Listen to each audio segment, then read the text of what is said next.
മകനെ കൊടുക്കാൻ വ്യാപാര സ്ഥാപനത്തിൽ കഞ്ചാവ് വെച്ച കേസിൽ മുഖ്യപ്രതിയായ പിതാവ് അറസ്റ്റിൽ. മാനന്തവാടി ചെറ്റപ്പാലം വേമം പുത്തൻതറ വീട്ടിൽ അബൂബക്കർ 67-കാരനാണ് അറസ്റ്റിലായത്. കർണാടകയിൽ നിന്നെത്തിച്ച കഞ്ചാവാണ് ഇയാൾ സുഹൃത്തുക്കളുടെ സഹായത്തോടെ കടയിൽ വെച്ച് മകനെ കഞ്ചാവ് കേസിൽ കുടുക്കി.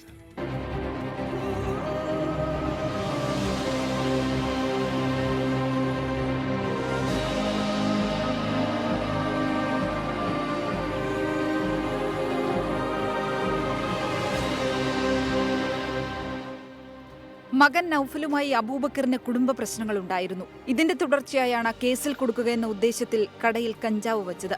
മാനന്തവാടി നഗരത്തിലെ PA ബനാന എന്ന സ്ഥാപനത്തിലാണ് സംഭവം. നൌഫൽ പള്ളിയിൽ പോയ സമയം നോക്കി കൂട്ടുപ്രതികളായ തട്ടിപ്പൗത എന്ന് വിളിക്കുന്ന അബ്ദുള്ള, ജിൻസ് വർഗീസ് എന്നിവരുടെ സഹായത്തോടെ കടയിൽ 2 കിലോ കഞ്ചാവ് ഒളിപ്പിക്കുകയായിരുന്നു. സെപ്റ്റംബർ 6-ാം തീയതിയാണ് സംഭവം. തുടർന്ന് എക്സൈസ് ഉദ്യോഗസ്ഥരെ വിളിച്ചറിയിച്ചു.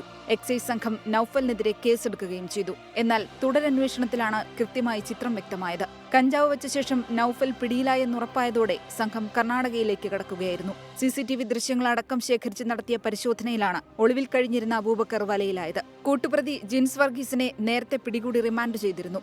ഔദ മുൻകൂർ ജാമ്യവും നേടിയിരുന്നു. ഇതുമായി ബന്ധപ്പെട്ട് കർണാടക സ്വദേശിയായ മറ്റൊരു പ്രതിയെ കൂടി പിടികൂടാനുണ്ട്. അബൂബക്കറിനെ കൽപ്പറ്റ NDPS കോടതിയിൽ ഹാജരാക്കിയ ശേഷം റിമാൻഡ് ചെയ്തു. 24 വയനാട്.